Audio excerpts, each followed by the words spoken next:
മുംബൈയിലാണെങ്കിൽ സ്റ്റാലിന് നേരെ പൊട്ടിത്തെറിക്കുകയാണ് അലീന.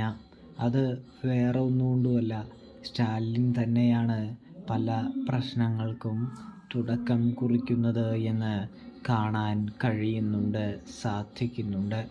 അതായത് നമ്മുടെ സ്റ്റാലിൻ അലീനയുടെ മുറിയിലേക്ക് ചെല്ലുമ്പോൾ കുറച്ച് മദ്യം കഴിച്ചിട്ടുണ്ടായിരിക്കും. അതുകൊണ്ട് തന്നെ അത് അലീനയ്ക്ക് അത്ര പിടിക്കുന്നില്ല. കാരണം ബാലേന്ദ്രൻ സംസാരിക്കുമ്പോഴും ബാലേന്ദ്രൻ അലീനയോട് പെരുമാറുമ്പോഴും ഒന്നും മദ്യം കഴിച്ചിട്ടില്ല. അതുകൊണ്ട് തന്നെ തൻ്റെ അച്ഛനെ ഓർത്തു പോകുന്നുണ്ട്. കൂടാതെ സ്റ്റാലിനോട് ദേഷ്യപ്പെടുന്നുമുണ്ട് അലീന എന്ന് കാണാൻ സാധിക്കുന്നുണ്ട്. കുറച്ച് മാറി നിന്ന് സംസാരിക്കാനായിട്ടും അലീന സ്റ്റാലിനോട് പറയുകയാണ്. കാരണം മദ്യത്തിൻ്റെ മണം അലീനയ്ക്ക് പിടിക്കുന്നില്ല എന്ന് കാണാൻ സാധിക്കുന്നുണ്ട്.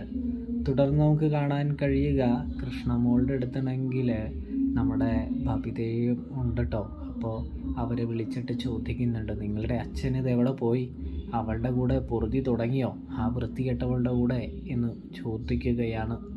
അലീന ചേച്ചിയെ ഞങ്ങൾക്ക് ഇഷ്ടമാണ്, വിശ്വാസമാണ്. കൂടാതെ ഞങ്ങളുടെ അച്ഛനെയും ഞങ്ങൾക്കറിയാം.